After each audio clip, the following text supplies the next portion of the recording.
We're here today with Stephen Power, Executive Chairman of Antipa Minerals. Stephen, thanks for your time. Thanks, David. Pleasure to be here. Are you able to share some of the history to the company? Yes, Antipa essentially came about through an association between former executives of Lionel Mining International and workers.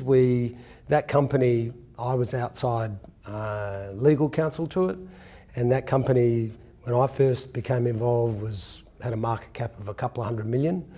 By the time Norilsk took them over several years later, it was worth $6 billion. So that was a stunning success. After that, we sort of looked around, and a number of us decided that we'd like to get together and find an asset we could work on together and build up through a company, and sort of try and basically get the same sort of leverage. And that's where we happened, and we came across the asset, which is our Citadel project, which is our most northern land holding in of the Telfer region. We acquired that and listed, and then basically set about really bolting on a number of other tenements and land holdings surrounding that, to now we hold some 4,400 square kilometres in the region. We have tenements which are within 3 kilometres of the Telfer mine. Telfer, what attracted it to us in the first place was that region is a proven tier 1 world-class asset producer. Telfer had pre-mining, had 32 million ounces of gold and 1 million tonnes of copper, and that is world-class.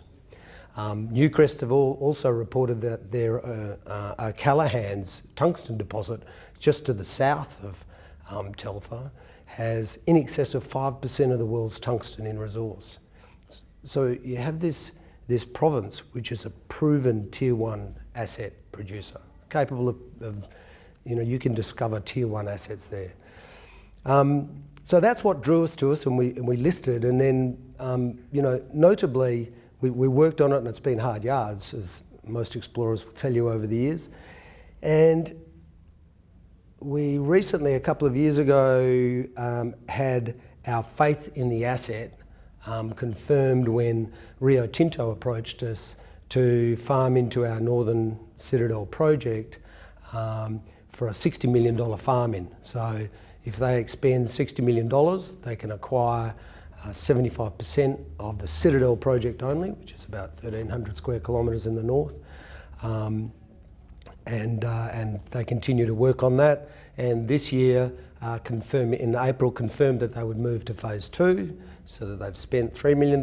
They're now moving to phase 2, and by the end of this year, we'll have spent another $2.5 million.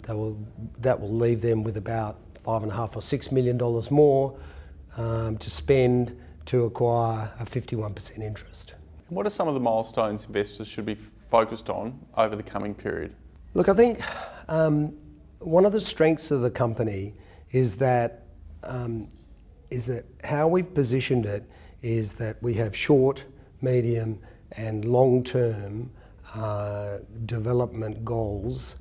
And I suppose in the short term, we're looking in our southern tenements in the North Telfer project. We've concentrated on the Minyari Waka deposits, and we will be looking to declare a maiden mineral resource out of those Minyari and Waka deposits before the end of the year, and complete a scoping study. So that's a short term.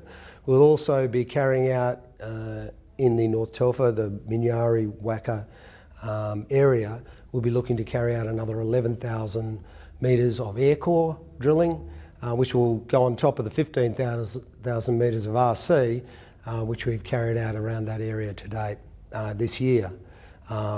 Also, we're very excited in the north, where the joint venture with Rio will be conducting RC drilling and air core drilling this year around the rimfire anomaly. That anomaly is basically a 5 kilometre copper anomalous zone around a proven granite intrusion, and basically we think that what we've got up there is a skarn type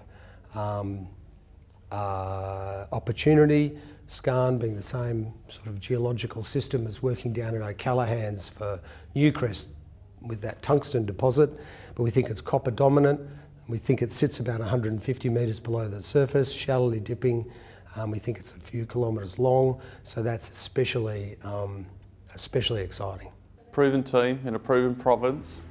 Exciting times ahead. Stephen, thanks for your time. Thank you very much.